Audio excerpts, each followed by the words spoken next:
Santísimo Padre que estás en los cielos, gracias por Jesucristo nuestro Señor, quien murió por nosotros para redimirnos y tenernos aquí ahora, dándote la honra y la gloria. Gracias por el Espíritu Santo que nos ha guiado a esta verdad de tu santo sábado, en la cual perseveramos y en la cual nos gozamos en este día. Al haber, Señor, llegado a este lugar, solo queremos que nos des de tu gracia, de tu amor, de tu perdón, de tu justicia, como también, Señor, de tu alimento que brota de tu palabra. Danos, oh Dios, en esta hora, el privilegio de ser guiados por el Espíritu en el entendimiento de tu palabra y de entender cuán grande y cuán precioso es tu plan de redención. Lo pedimos en el nombre de Jesús. Amén. Hoy vamos a continuar con el estudio de lo que el Espíritu de Profecía llama la profecía compacta del Evangelio, la cual se encuentra en la doctrina bíblica del santuario. Lo vamos a hacer el estudio en la cuarta y última parte del tema titulado La inauguración del santuario. Este tema es el número 19 de la serie. Para ponernos en contexto, quiero invitarles a abrir la Biblia en el libro de Levíticos, capítulo 8, versículos 1 al 6. Levíticos 8, versículos 1 al 6.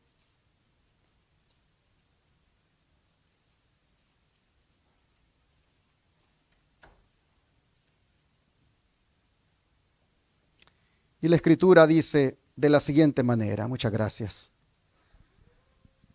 Habló Jehová a Moisés diciendo, toma a Aarón y a sus hijos con él y las vestiduras, el aceite de la unción, el becerro de la expiación, los 2 carneros y el canastillo de los panes sin levadura. Y reúne toda la congregación a la puerta del tabernáculo de reunión. E hizo pues Moisés como Jehová le mandó. Y se reunió la congregación a la puerta del tabernáculo de reunión. Y dijo Moisés a la congregación, esto es lo que Jehová ha mandado hacer. Entonces Moisés hizo acercarse a Aarón y a sus hijos. ¿Y los lavó con qué? Con agua. Póngale atención a eso. Los lavó con agua. Ahora mire los versículos 10 al 12.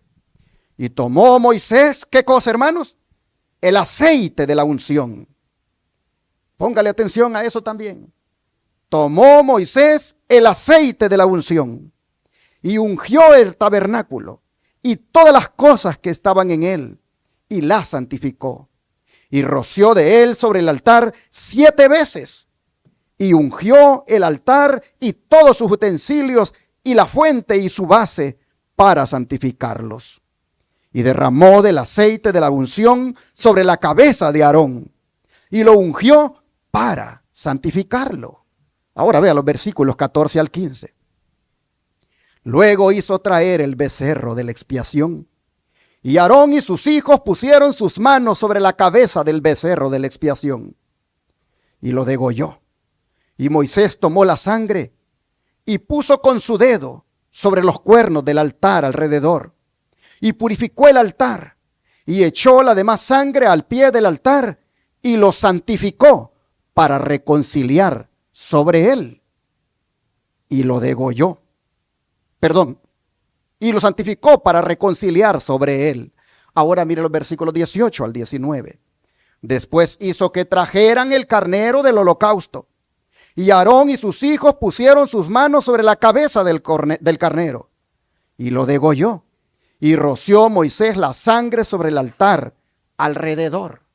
Ahora vea los versículos 22 al 24. Después hizo que trajeran el otro carnero, el carnero de las consagraciones. Y Aarón y sus hijos pusieron sus manos sobre la cabeza del carnero y lo degolló. Y tomó Moisés de la sangre y la puso sobre el óvulo de la oreja derecha de Aarón, sobre el dedo pulgar de su mano derecha y sobre el dedo pulgar de su pie derecho. Hizo acercarse luego los hijos de Aarón y puso Moisés de la sangre sobre el óvulo de sus orejas derechas, sobre los pulgares de sus manos derechas y sobre los pulgares de sus pies derechos. Y roció Moisés la sangre sobre el altar alrededor. Hermanos y hermanas, todo lo que hemos leído corresponde a la ceremonia de inauguración del santuario que Dios ordenó que se construyera en el desierto. Como ustedes pueden ver, la mayor parte de la ceremonia estuvo centrada ¿en quién? ¿En quién? Estuvo centrada en el sacerdote. Hermanos y hermanas, y no podía ser de otra manera, pues ese sacerdote era símbolo ¿de quién? De Cristo, nuestro sumo sacerdote. Pero nuevamente, hermanos y hermanas, ¿cómo se mira que Aarón y sus hijos debían colocar las manos sobre la cabeza de aquella inocente víctima? En 3 ocasiones se nos dice que había que poner las manos sobre la cabeza del animalito. Nosotros leemos que dice que había que poner las manos, pero en el hebreo el significado que tiene es que tenía que presionar fuertemente la cabeza del animal, indicando con eso que le traspasaba todo su pecado, toda su culpa a aquel animalito inocente. Interesante cuando leemos sobre los elementos que se usaron para inaugurar el santuario aquel día. ¿Fueron qué cosa? Agua, aceite y ¿qué? Y sangre. Como ya vimos en los 3 temas anteriores de este mensaje sobre la inauguración del santuario, el tremendo significado profético y espiritual que había en aquella agua con la que se lavó a Aarón, y el tremendo significado espiritual y profético que había en el aceite. Ambas cosas, hermanos y hermanas, proféticamente hablando, estaban representando el bautismo y el ungimiento que se haría sobre Jesús nuestro Señor.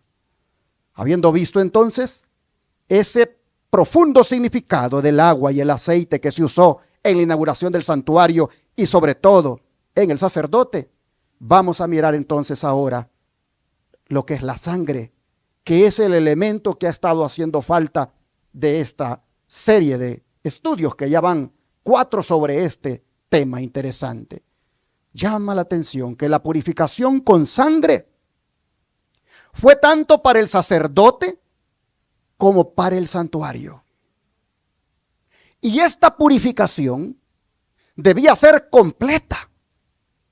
Pues miren ustedes cuántos días debía durar dicha purificación. Vamos al libro de Éxodo, capítulo 29, versículo 35 al 37.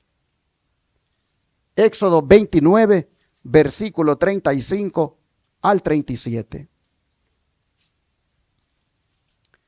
Y la escritura dice: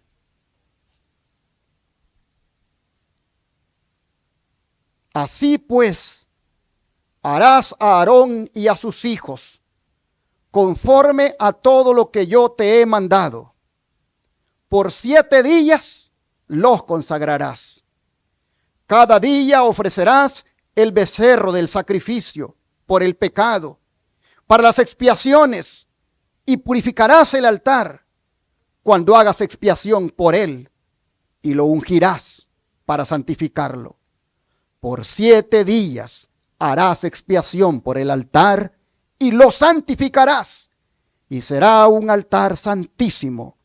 Cualquiera cosa que tocare el altar será santificada. ¿Qué les parece? Toda la ceremonia de consagración debía repetirse, mis hermanos, 7 veces. tanto para los sacerdotes como para el santuario, incluyendo, por supuesto, el altar. ¿Por qué 7 veces? ¿Por qué durante 7 días? Porque 7 es el número perfecto y denota plenitud y totalidad. Es decir, algo que ya se ha terminado. Por ejemplo, el sábado, nosotros sabemos que es el 7º día de la semana y que en él se completó la semana de la creación. Así que es tan sagrado este día que Dios ha mandado a los hombres a que lo reposen. Otro ejemplo de cómo el número 7 significa algo completo, algo que debe terminarse, es, por ejemplo, las 7 vueltas. Las 7 vueltas que Dios mandó que se dieran en el 7º día para que los muros de Jericó fueran derribados. Solo cuando se completaron las 7 vueltas, los muros cayeron. Ah, mis hermanos, pero qué decir de las 7 zambullidas que el profeta Eliseo le ordenó a Naamán que diera en el río Jordán. Solo cuando las 7 zambullidas se hicieron, la piel de Naamán quedó como la piel de un niño, indicándonos con esto que si el tratamiento no era completo, no habría sanidad. No obtuvo sanidad Naamán hasta que completó el tratamiento. Pues como dije, el número 7 significa algo completo o algo de cumplimiento por mandato divino. Así también, hermanos y hermanas, fue con los sacerdotes. La consagración de ellos y el santuario no estaría completa sino hasta el 7º día. Pero vean lo que se hizo con la sangre. Versículos 19 al 21, de aquí mismo de Éxodo 29. Dice, tomarás luego el otro carnero, y Aarón y sus hijos pondrán sus manos sobre la cabeza del carnero, y matarás el carnero, y tomarás de su sangre, y la pondrás sobre el lóbulo de la oreja derecha de Aarón, sobre el lóbulo de la oreja de sus hijos, sobre el dedo pulgar de las manos derechas de ellos, y sobre el dedo pulgar de los pies derechos de ellos. Y rociarás la sangre sobre el altar alrededor. Y con la sangre que estará sobre el altar y el aceite de la unción, rociarás sobre Aarón, sobre sus vestiduras, sobre sus hijos y sobre las vestiduras de estos. Y él será santificado, y sus vestiduras y sus hijos, y también las vestiduras de sus hijos con él. Interesante. Tomarás de su sangre, dijo Dios, del animalito, del carnero, y la vas a aplicar sobre el santuario y también sobre el sacerdote. Ah, qué significativo fue eso, hermanos. Ese fue el acto culminante de la consagración, tanto del santuario como también del sacerdote. El acto de aplicarle sangre en la oreja, en la mano y en el pie al sacerdote Aarón y sus hijos no era otra cosa sino una señal de que las vidas de ellos debían estar totalmente dedicadas al servicio de Dios. En forma simbólica, la sangre aplicada en la oreja derecha santificaba ese órgano para que oyera la palabra del Señor. Y así también, la sangre puesta en la mano derecha santificaba las manos del sacerdote para realizar su obra de mediador. Como también la sangre puesta en el pie derecho significaba su caminar por la vida como un ejemplo para otros. Dicho de otra manera, la sangre de la vida consagrada, de aquel sacrificio que el sacerdote ofrecía, le era devuelta con el propósito de que asimismo su vida pudiera estar consagrada al servicio del Señor. Pero qué interesante, hermanos y hermanas, la mezcla de sangre y aceite con la cual fueron rociados el santuario y el sacerdote mismo. Esa mezcla de sangre y aceite son un símbolo de la justificación de la sangre expiatoria de Cristo, como también de la gracia del Espíritu Santo. Mis hermanos, ambas cosas se requieren. Se requiere ser limpiado por la sangre de Jesús, pero también se requiere ser santificado por el Espíritu Santo. El don de profecía, mire usted cómo se refiere a esto. Después de la dedicación del tabernáculo, fueron consagrados los sacerdotes para su oficio sagrado. Estos servicios requirieron 7 días y en cada uno de ellos se celebraron importantes ceremonias. Patriarcas y Profetas, página 327. Luego sigue diciendo, el Señor había conferido el sacerdocio a la familia de Aarón y lo había honrado con la santa consagración de sumo sacerdote. Dios quería que estos grandes caudillos de su pueblo representaran ¿a quién, hermanos? A Cristo. Aarón llevaba el nombre de Israel en su pecho. Comunicaba al pueblo la voluntad de Dios. Entraba al lugar santísimo el día de la expiación, no sin sangre, como mediador en pro de todo Israel.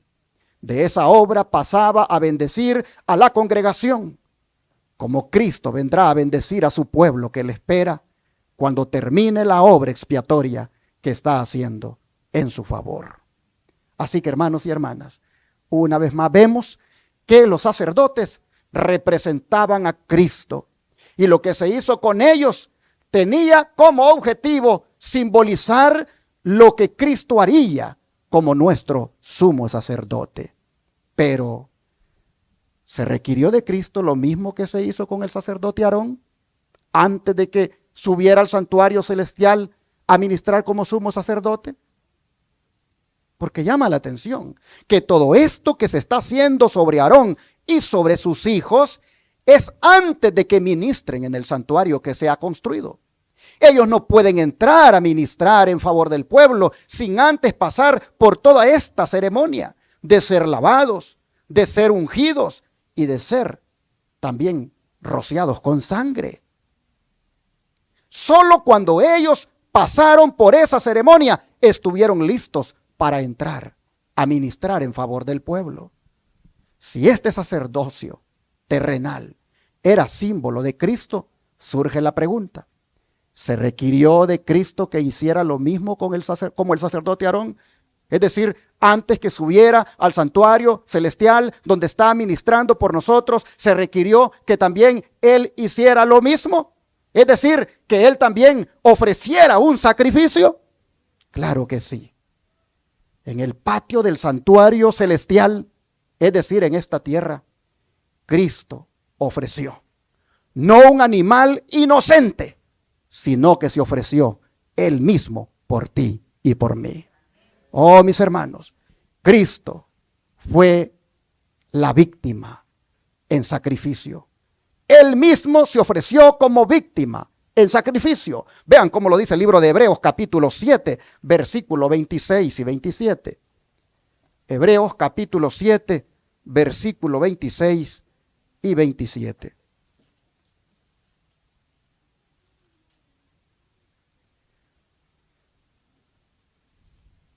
Dice el apóstol Pablo: porque tal sumo sacerdote nos convenía, santo, inocente, sin mancha, apartado de los pecadores y hecho más sublime que los cielos, que no tiene necesidad cada día, como aquellos sumos sacerdotes, de ofrecer primero sacrificios por sus propios pecados y luego por los del pueblo, porque esto lo hizo una vez para siempre, ofreciéndose a sí mismo. Amén, hermanos.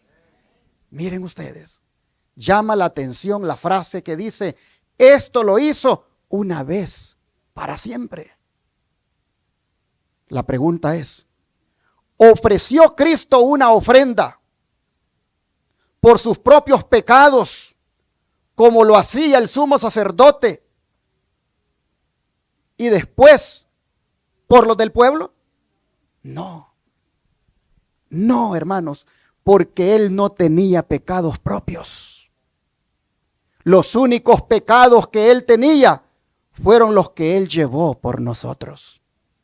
Recuerden que Pablo dice que él fue hecho pecado por nosotros. Pero cuando se ofreció a sí mismo una vez, él pagó por todos los pecados que llevaba sobre sí.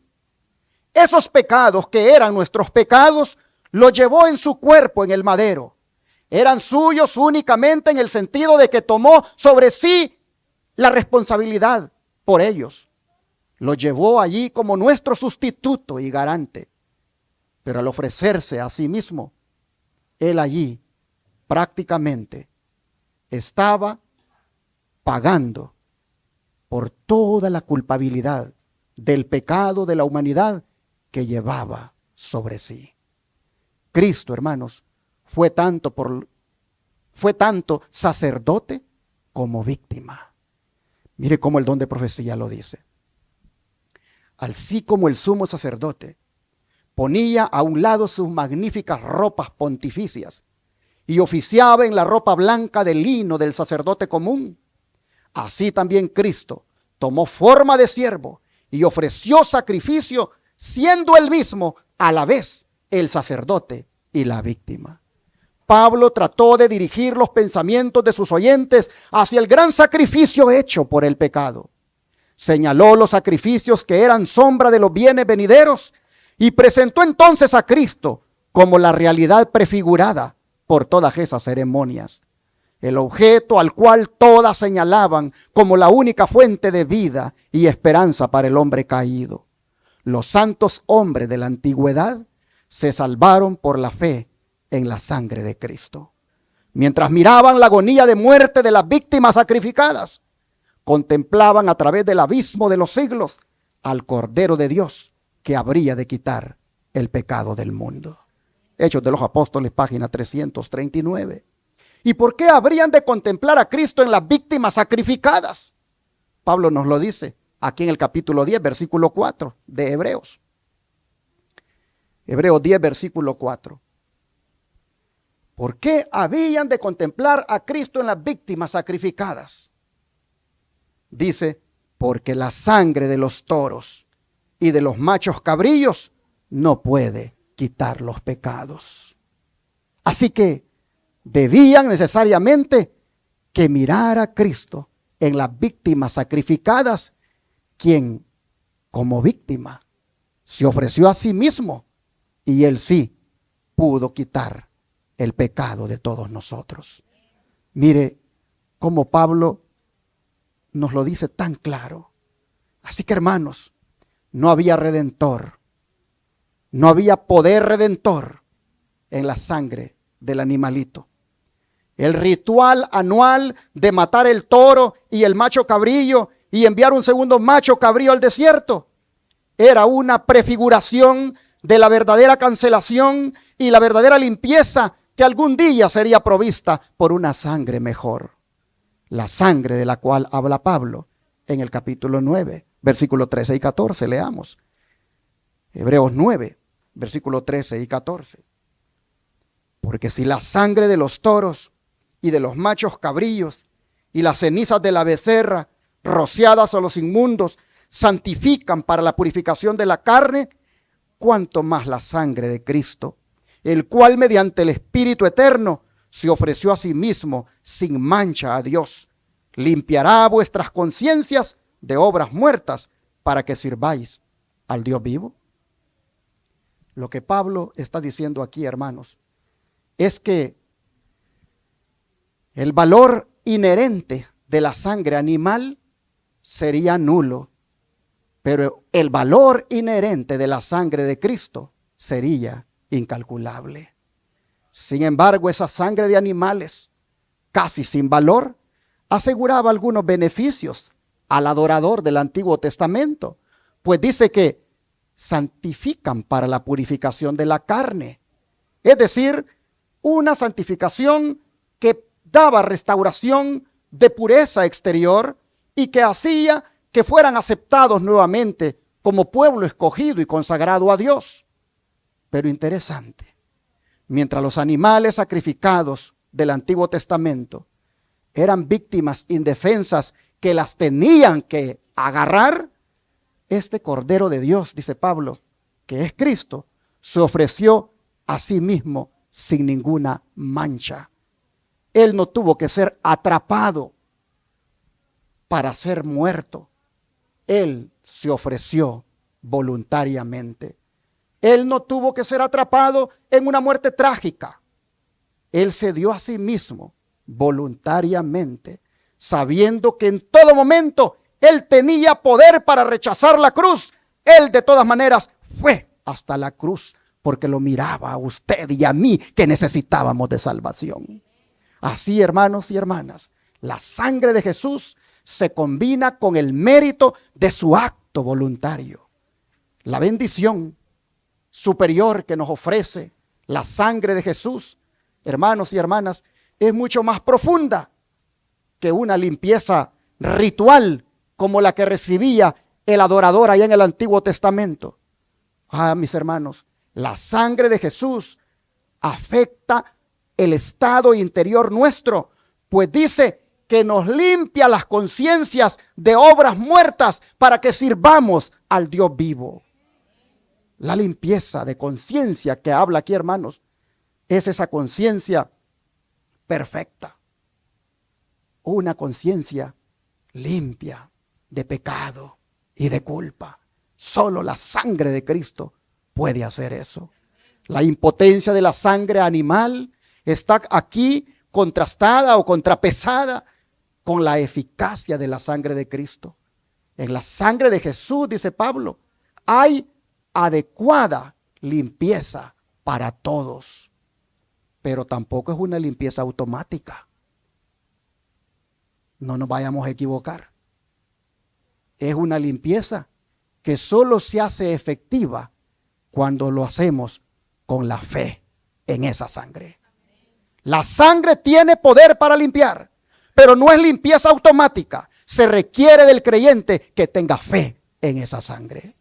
Y cuando hay fe en esa sangre purifica. Esa sangre limpia, esa sangre trae conciencia de liberación de pecado, trae liberación de culpa, trae una conciencia que queda en paz con Dios. Así, hermanos y hermanas, noten ustedes, la conciencia que ha de ser limpiada es la conciencia moral. Y esto es mucho mejor que lo que se hacía allá en el santuario terrenal, cuando se observaban las ceremonias levíticas. La conciencia del adorador seguía presa, con algún sentido de culpa y de impureza, indicándole que tenía que tener la mirada en aquel que sí le iba a producir una perfecta paz, porque le iba a limpiar en definitiva. Por eso es que ellos repetían el sacrificio y cada año se limpiaban. Jesús dijo, una sola vez me ofrecí. No necesito ofrecerme todos los días. Una sola vez me ofrecí para que aquellos que tengan fe y confianza en mi sacrificio puedan ser salvos. Hermanos y hermanas, un anciano de 84 años, cuando se bautizó, dijo estas palabras: por primera vez en mi vida me siento limpio en mi interior. Sí, hermanos, porque había comprendido que la sangre de Jesucristo limpia de todo pecado. Oh, hermanos y hermanas, solo el Espíritu Santo puede eliminar todo sentido de culpa, de pecado, pero debe haber fe en el mérito expiatorio de la sangre de Cristo, y en respuesta a la fe en esa sangre, el creyente es liberado y ahora puede adorar a Dios en espíritu y en verdad. Miren cómo el don profético lo destaca. Cristo era el Cordero que fue muerto desde la fundación del mundo. Para muchos ha sido un misterio. ¿Por qué se necesitaban tantas ofrendas ceremoniales en la dispensación antigua? ¿Por qué tantas víctimas cruentas eran llevadas al altar? Pero la gran verdad que debería haberse mantenido ante los hombres y haberse impreso en la mente y el corazón era esta: que sin derramamiento de sangre no se hace remisión. Es decir, no hay perdón. En cada víctima cruenta estaba simbolizado el Cordero de Dios que quita el pecado del mundo. Cristo mismo fue el originador del sistema judío de culto, en el cual se anticipaban las cosas espirituales y celestiales por medio de los símbolos y sombras. Muchos olvidaron el verdadero significado de esas ofrendas y se perdió para ellos la gran verdad de que solo mediante Cristo hay perdón de pecados. La multiplicación de las ofrendas ceremoniales, la sangre de becerros y machos cabrillos no podía quitar el pecado. Signs of the Times 1 de 1893. Así, hermanos, nosotros vemos que Jesús sí ofreció un sacrificio. Él fue sacerdote y víctima al mismo tiempo. Y fue al santuario celestial solo cuando hubo cumplido lo mismo que tenía que haber cumplido Aarón, con la diferencia que Aarón no fue sacerdote y víctima al mismo tiempo, solo fue sacerdote y requirió de víctimas inocentes. Cristo es superior a Aarón porque fue sacerdote y víctima al mismo tiempo. El don de profecía sigue diciendo: en cada sacrificio estaba implícita una lección e impresa en cada ceremonia, solemnemente predicada por el sacerdote en su santo ministerio e inculcada por Dios, que solo por medio de la sangre de Cristo hay perdón de los pecados. Nosotros, cuán poco sentimos en conjunto la fuerza de esta gran verdad. Cuán raras veces, mediante una fe viviente y real, hacemos que penetre en nuestra vida esta gran verdad, que hay perdón para el pecado más pequeño y perdón para el pecado más grande. Decimos amén, hermanos. Hay perdón para su pecado, hermanos, si es pequeño, pero hay perdón también para su pecado si es grande. La sangre de Jesucristo, su Hijo, nos limpia de todo pecado, sea pequeño o sea grande. A veces no valoramos estas cosas y cuando las oímos ni amén decimos, como que si fuera historia muerta. Esta es historia viva, mis hermanos. Esto es algo que da esperanza.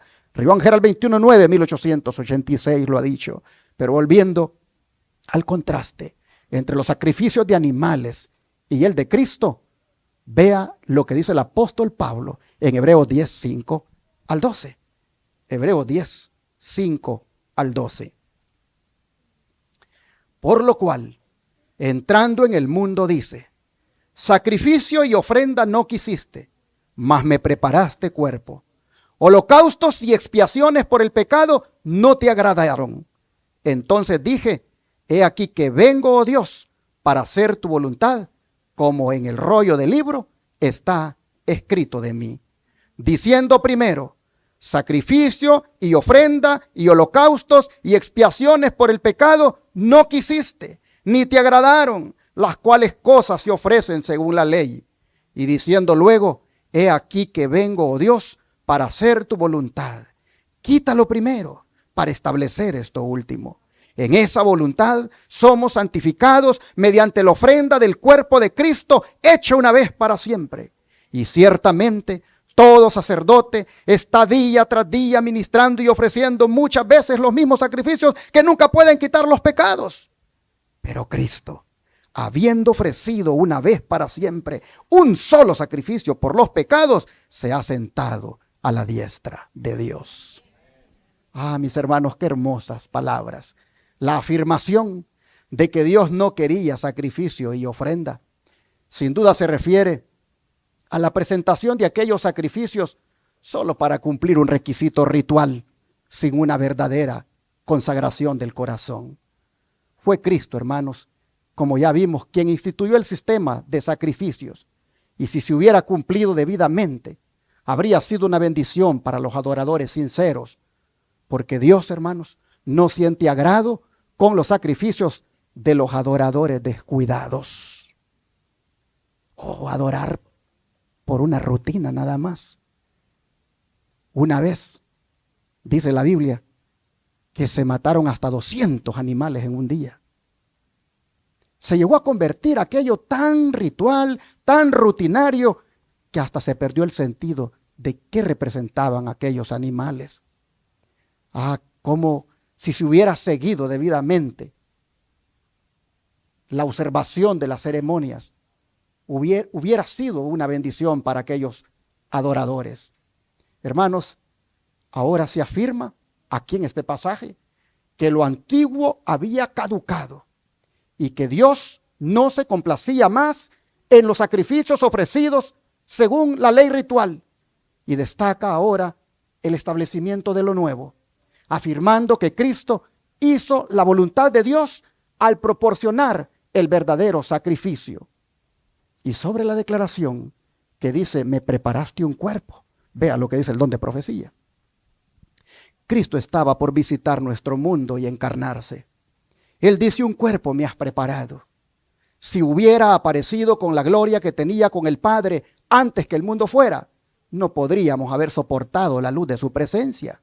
A fin de que pudiéramos contemplarla y no ser destruidos, la manifestación de su gloria fue velada. Su divinidad fue cubierta de humanidad. La gloria invisible tomó forma humana visible. Deseado toda la gente es página 14. Así que el me preparaste un cuerpo fue para que nosotros no fuéramos fulminados con la gloria de su presencia, sino que más bien Él pudiera ser como nosotros, viviendo como nosotros, pero siendo victoriosos en lugar de nosotros. Oh, mis hermanos, por supuesto que al ser victorioso en lugar de nosotros y aceptamos su sacrificio que hizo, nos apropiamos de su victoria y en Cristo somos más que vencedores. Sigue diciendo el don de profecía. El sistema simbólico de sacrificios y ofrendas fue establecido para que mediante esas ceremonias el pecador pudiera discernir la gran ofrenda, Cristo. Pero los judíos estaban tan cegados por el orgullo y el pecado que solo unos pocos de ellos pudieron ver más allá de la muerte de animales como una expiación por el pecado. Y cuando vino Cristo, a quien prefiguraban esas ofrendas, no pudieron reconocerlo. La ley ceremonial era gloriosa. El medio dispuesto por Jesucristo en consejo con su Padre para ayudar en la salvación de la raza humana. Toda la disposición del sistema simbólico estaba fundada en Cristo. Adán vio a Cristo prefigurado en el animal inocente que sufría el castigo de la transgresión que él había cometido contra la ley de Jehová. Río Ángel 6.5, 1875. Qué triste es que cuando el Señor vino, a los suyos vino, y los suyos, ¿qué cosa? No le recibieron. Y muchos no vieron en él el símbolo hecho realidad, que él era efectivamente el Cordero de Dios que quitaba el pecado del mundo. Dice Pablo, desea que sus hermanos comprendan que la gloria de un Salvador que perdona los pecados le daba significado a todo el sistema judío. Deseaba también que comprendieran que cuando Cristo vino al mundo y murió como sacrificio en favor del hombre, el símbolo se encontró con la realidad simbolizada. Después que Cristo murió en la cruz como ofrenda por el pecado, la ley ceremonial ya no podía tener vigencia. Sin embargo, estaba relacionada con la ley moral y era gloriosa. El conjunto llevaba el sello de la divinidad y expresaba la santidad, justicia y rectitud de Dios. Y si fue glorioso el ministerio de la dispensación que iba a desaparecer, ¿cuánto más debía ser gloriosa la realidad cuando Cristo fue revelado al dar su espíritu vivificador y santificador a todos los que creen? Río Ángel 22, 4, 1902. Y así, hermanos y hermanas, Cristo vino a ser un sacerdote superior a Aarón.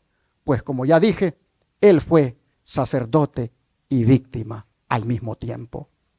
Y así como Aarón estuvo listo para ministrar el santuario terrenal, después de haber ofrecido por él y por el pueblo el sacrificio de la víctima inocente, así también Cristo, hermanos, después de haberse ofrecido aquí en la tierra como víctima, entonces estuvo listo para entrar en el santuario celestial como nuestro sumo sacerdote y ministrar a favor de nosotros.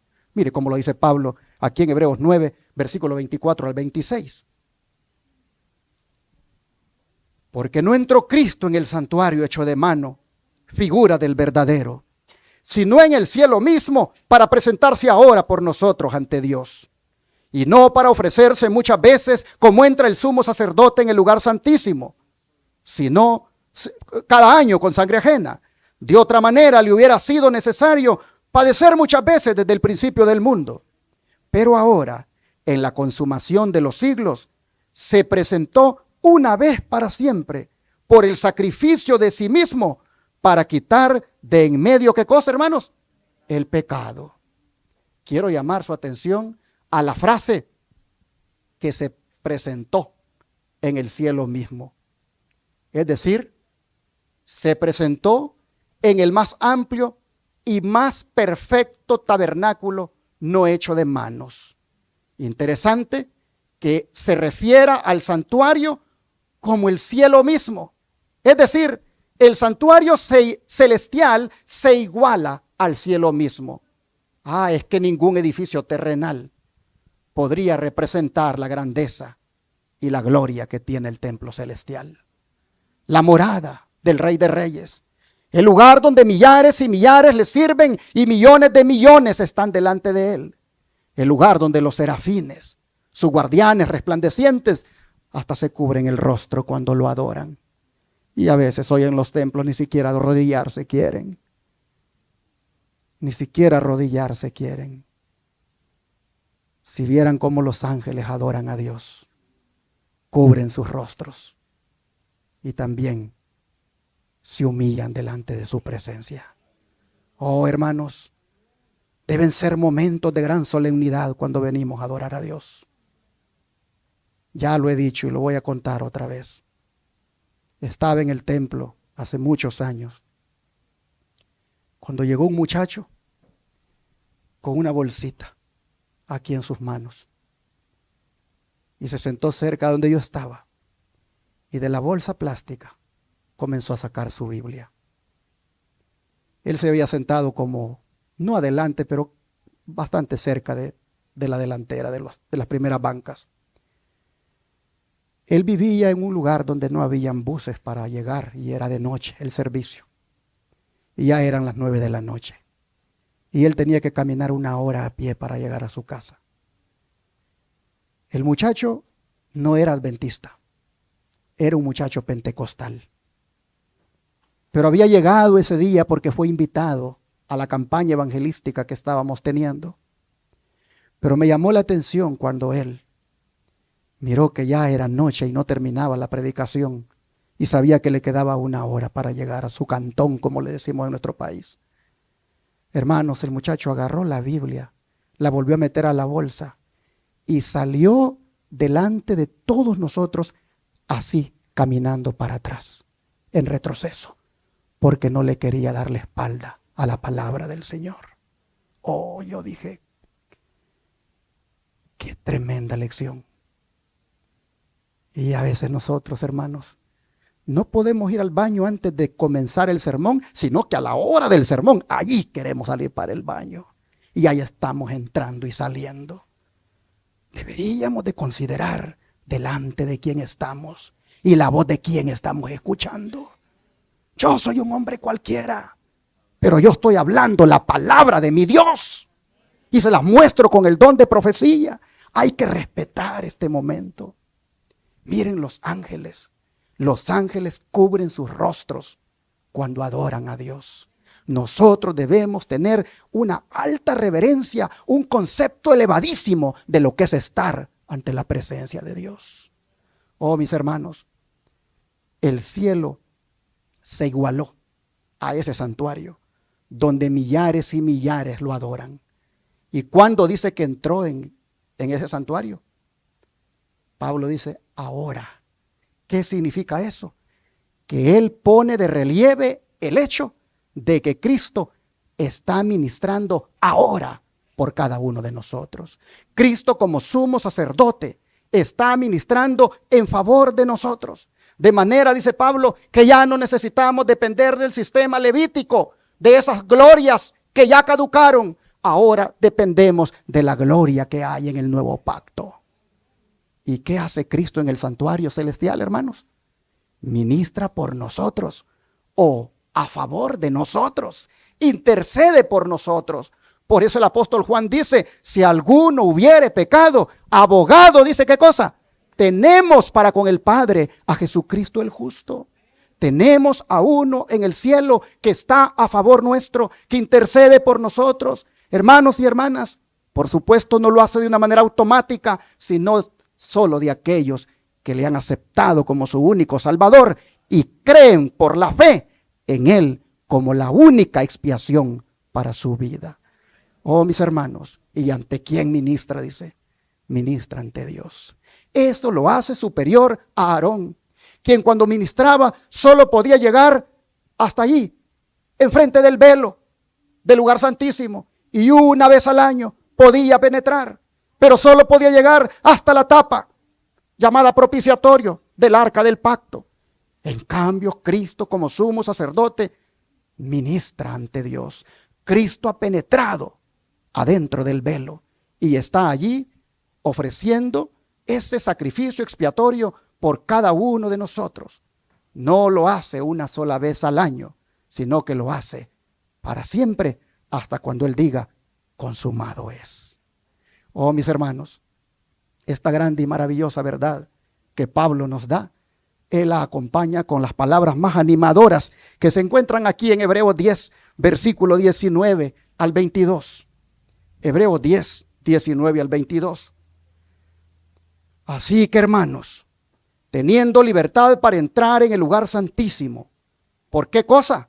Por la sangre de Jesucristo, por el camino nuevo y vivo que Él nos abrió a través del velo, esto es de su carne, y teniendo un gran sacerdote sobre la casa de Dios, acerquémonos con corazón sincero, en plena certidumbre de fe, purificados los corazones de mala conciencia y lavados los cuerpos con agua pura. ¿Qué les parece? Gloria al Señor, hermanos, por esta buena nueva, porque ahora tenemos libertad para entrar en el santuario por la sangre de ¿quién? De Cristo. Esa sangre nos ha abierto un camino nuevo.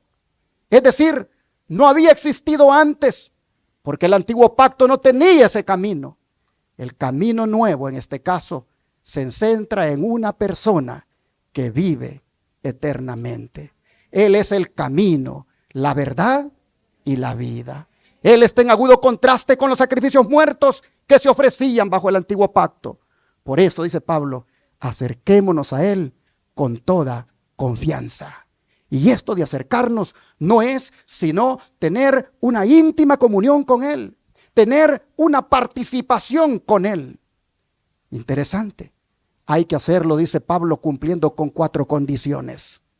Número 1, con corazón sincero. Número 2, en plena certidumbre de fe. Número 3, purificados los corazones de mala conciencia. Y número 4, lavados los cuerpos con agua pura. ¿Qué quiere decir esto? Con corazón sincero significa que nos acerquemos a Dios sin fingimiento, sin hipocresía, sin reservas de ninguna clase. Que nos acerquemos completamente limpios y sinceros delante de Él. Pero en plena certidumbre de fe. ¿Qué significa? Que debemos acercarnos al Señor en el lugar santísimo con una fe firme en el poder que Él tiene para limpiar nuestra alma de pecado e impartir también gracia para vivir a salvo del pecado. Oh, hermanos, ¿por qué debemos hacerlo en plena certidumbre de fe? Porque la duda y la incredulidad nos privan de la capacidad de valernos de los méritos redentores de Jesús. Acérquense, dice Pablo, en plena certidumbre de fe. Crean que está allí ofreciendo su sacrificio, ofreciendo su sangre redentora por ustedes. Pero dice Pablo, háganlo también de acercarse, purificados los corazones de mala conciencia. ¿Qué significa esto? Es decir, hermanos, purificándose, dice, del viejo hombre, de esos deseos carnales que antes teníamos y consagrándonos a una nueva vida. Y así, hermanos, como los sacerdotes fueron rociados con sangre para consagrarlos a un servicio sagrado, nosotros debemos hacerlo simbólicamente en la sangre de nuestro Señor. ¿Acaso no dice la Biblia que nosotros somos ahora real sacerdocio? Oh, hermanos, si somos real sacerdocio, ¿no deberíamos también ponernos de la sangre de Cristo en nuestra oreja, como lo hicieron sobre Aarón. En nuestra oreja, para poder escuchar bien a Dios hablándonos. ¿No deberíamos también ponernos de la sangre de Cristo en el pulgar de nuestra mano para que hagamos bien las cosas delante de nuestro Dios? ¿No deberíamos poner simbólicamente de la sangre de Cristo en el pulgar derecho de nuestros pies para no desviarnos nunca del camino de Dios? Si somos real sacerdocio, debemos andar puros y consagrados delante de nuestro Señor. Y la sangre de Cristo puesta sobre la oreja, sobre la mano y sobre el pie es un símbolo que tenemos que estar siempre, hermanos, limpios por la sangre de Jesús. La necesitamos como el sacerdote de antaño. Oh, hermanos, ¿qué significado tiene el que Pablo diga que nos acerquemos a Él lavados los cuerpos con agua pura? ¿Qué significa eso? Significa que el que no ha sido bautizado se debe bautizar. Significa, mis hermanos, que debe una persona, para participar de los privilegios que le siguen a la conversión, bautizarse, lavar su cuerpo con agua pura, con las aguas del bautismo. El agua bautismal, hermanos, es un factor de suma importancia y valioso para la limpieza en general, y es un símbolo adecuado de la eliminación de los pecados de la vida. Así que, tomando en cuenta estas 4 condiciones, acerquémonos al Señor, tengamos comunión con Él y atendamos la otra invitación que Pablo nos da en Hebreos capítulo 4, verso 16. Hebreos 4, verso 16. Acerquémonos pues confiadamente al trono de la gracia para alcanzar misericordia y hallar gracia para el oportuno socorro. Hermano y hermana, ¿has pecado? ¿Has pecado con algún mal pensamiento que le ha dado cabida en tu vida? ¿Has pecado con alguna cosa mala que has mirado y no debiste haber visto? ¿Has pecado haciendo algo que no debiste haber hecho? Sabiendo que tienes un sumo sacerdote que traspasó los cielos y que ministra en favor tuyo, Pablo te dice, acércate a Él para que encuentres en Él oportuno socorro, para que encuentres en Él el perdón de tus pecados, para que encuentres en Él la limpieza de tu mirada lujuriosa, sucia que pueda haber, la limpieza de tu oído que ha oído cosas malas, la limpieza de tu vida. Solo la puedes encontrar en la sangre de Cristo, que se ofrece allí en el trono de la gracia. Acércate confiadamente y vas a hallar oportuno socorro. Oh, mis hermanos, dice el don de profecía, Jesús conoce las necesidades de sus hijos y le gusta escuchar sus oraciones.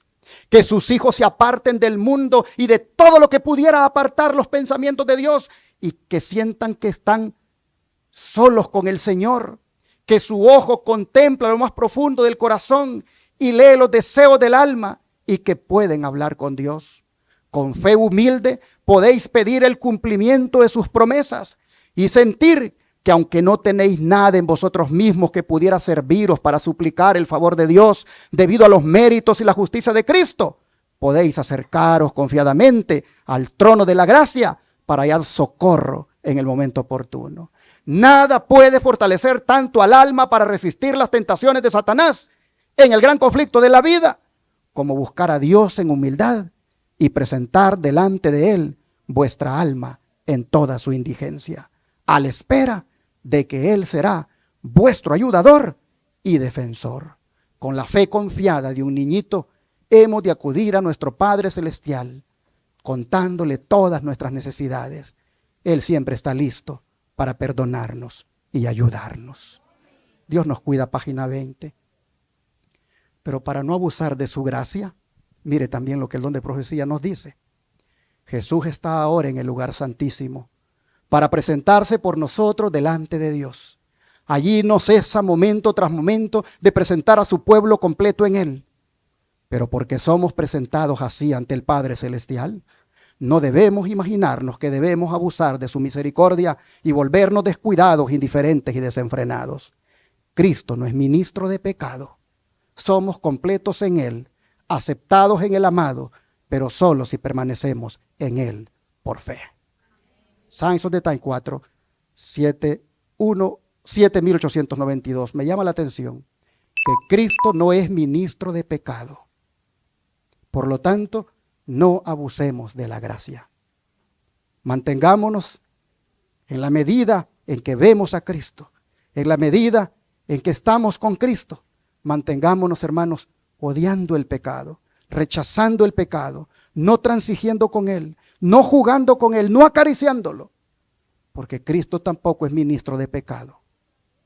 Él ministra allá por aquellos que se arrepienten de sus pecados, los confiesan y se apartan. Así que hay que permanecer, hermanos, en el Señor, con nuestros ojos puestos en Él, pues Él es el autor y consumador ¿de qué? De nuestra fe.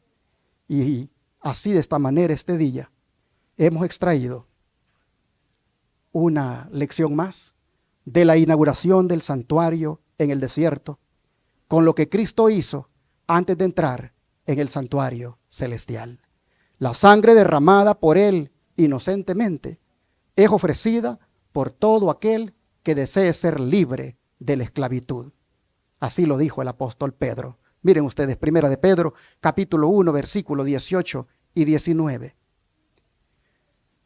Primera de Pedro, capítulo 1, versículo 18 y 19. Sabiendo que fuisteis rescatados de vuestra vana manera de vivir, la cual recibisteis de vuestros padres, no con cosas corruptibles como oro o plata, sino con la sangre preciosa de Cristo, como de un cordero sin mancha y sin contaminación. Aquí, hermanos y hermanas, el Señor dice que nos rescató de nuestra vana manera de vivir. Pero esto de que nos rescató no es, hermanos, sino una referencia al dinero que se pagaba para comprar la libertad de un prisionero de guerra. Solo que aquí alude al precio pagado por la sangre derramada de nuestro Señor para liberar a todos los que estaban esclavos en el pecado. Hoy somos libres por la sangre de Cristo. Él dice fue destinado desde antes de la fundación del mundo. Es decir, hermanos, en algún momento de la eternidad, la deidad decidió pagar el rescate suyo y mío. En algún momento de la eternidad, hermanos, la deidad comenzó también a experimentar ese dolor, esa angustia por la agonía que uno de ellos experimentaría en el Calvario. Cristo, hermanos, Cristo, a quien Dios dio por rescate del mundo, vino para comprar a su iglesia con su propia sangre. El oro y la plata, metales preciosos y de gran valor en este mundo, no servían para pagar el rescate suyo y mío. Fue necesario pagar con la sangre de uno de la deidad. Oh, hermanos y hermanas, la majestad del cielo vino a esta tierra a sufrir en manos de unos fanáticos religiosos judíos. Y estos, que pretendían tener el conocimiento más grande sobre la tierra, se encargaron de entregarlo a las autoridades romanas para que lo mataran. Pero Jesús dijo que para eso había venido. Cierro con Mateo 20, versículo 28. Mateo 20, versículo 28.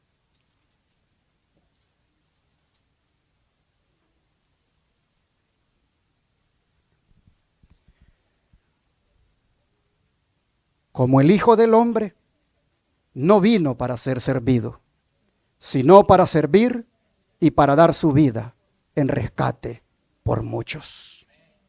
¿Por qué no dice por todos?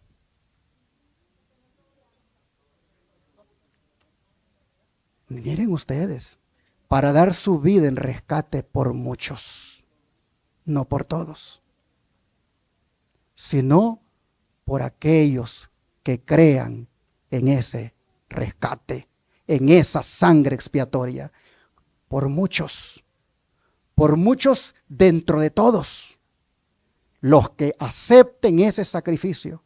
Yo vine, dice Jesús, para dar mi vida por ellos. Todo el propósito de la encarnación, hermanos, se puede resumir en dos palabras: servir y dar. Es asombroso pensar que Jesús se humillara a sí mismo tanto en el pesebre como en la cruz. Su grandeza se manifestó en esa humillación y así, de esa manera, rescataba a su iglesia con su sangre. Él dio su vida en rescate por muchos. Su muerte satisfizo todas las justas demandas de Dios contra el pecado. Su sangre fue suficiente para quitar los pecados del mundo, pero es eficaz solo para aquellos que le aceptan como su Señor y Salvador. ¿Cuántos han aceptado a Cristo como su Señor y Salvador? Su sangre les limpia de todo pecado. Su sangre les purifica. Y Cristo, habiendo sido el cumplimiento del sacerdote Aarón, pero en una forma superior, ofreció en la tierra su sacrificio y como sacerdote, hermanos y hermanas, hacía aquel ceremonial para estar ahora allá en el cielo ministrando en el santuario celestial. Que Dios bendiga su palabra y que la sangre de Cristo nos limpie de todo pecado. Antes de orar, yo quisiera referirme un poquito más a las palabras que vamos gozosos al cielo porque Cristo nos compró con su sangre. No puede haber acceso al cielo sin la sangre de Cristo. Y yo quiero decirle a aquellos que no se han bautizado, no esperen más. Aprópiense de la sangre que Cristo derramó por ustedes. Recíbanla en su vida simbólicamente y lávense de sus pecados. Bautícense lavando sus cuerpos con agua pura y de esa manera entreguen su vida al servicio del Señor. Les vuelvo a hacer la invitación. Hagan la decisión de bautizarse. Padres, hablen con sus hijos. Háganles sentir la importancia que tiene esto. No lo dejen al tómalo o déjalo. Otras cosas sí, déjenlo al tómalo o déjalo, como por ejemplo el uso del celular para que se pierda, eso sí. Pero lo que tiene que ver con la salvación, hay que decirle a sus hijos, tómalo, porque esto es lo que Cristo ha hecho por ti. Cristo le ha costado tu vida. Padre, yo quisiera que ustedes agarren a sus hijos, prepárenlos para que se encuentren con su Señor. Había un muchachito que venía a la iglesia y los padres decían, es que cuando él lo sienta, ay, cuando él lo sienta.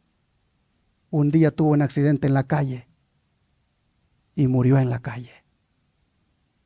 Y después ese padre me fue a buscar y me dijo, fue mi culpa que no se bautizara, porque no le inculqué, se lo dejé ahí a su libre albedrío.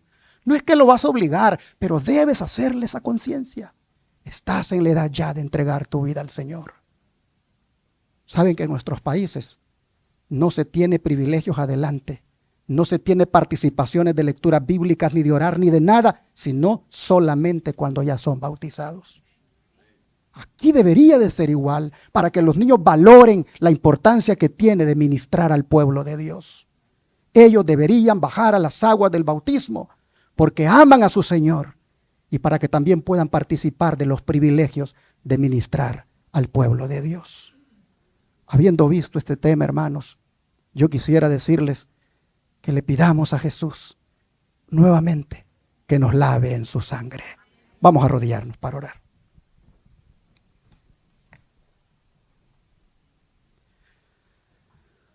Amado Dios y Padre, te agradecemos por ser tan bueno que hiciste este gran plan de redención por nosotros, por haber, Señor, dispuesto que tu Hijo amado, lo que más amabas, viniera a este mundo a morir por nosotros. Gracias te damos por el ministerio sacerdotal de Cristo, quien no solamente ha sido la víctima inocente ofreciéndose por nosotros, sino que también ofrece dicho sacrificio en propiciación por nosotros, a favor de nosotros. Al ver ahora lo que haces en el santuario celestial, habiendo cumplido con los requerimientos de ser sacerdote, pero también siendo víctima inocente, al ver lo que haces ahora de ofrecer esa preciosa sangre en favor de aquellos que se apropian por sus méritos en ella. Oh Señor, te decimos ahora, nuevamente, lávanos en tu sangre preciosa.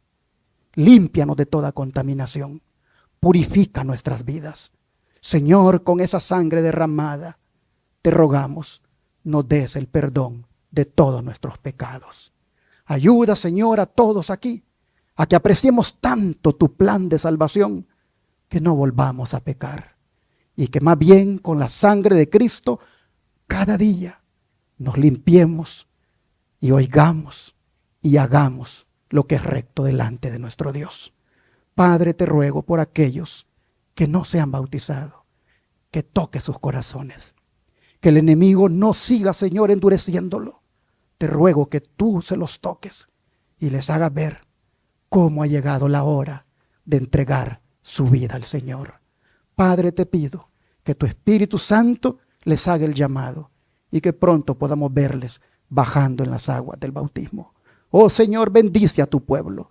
Haz que tu pueblo salga con la esperanza de que en el cielo tenemos a nuestro sumo sacerdote que ministra por nosotros. Te lo agradecemos en el nombre de Jesús. Amén.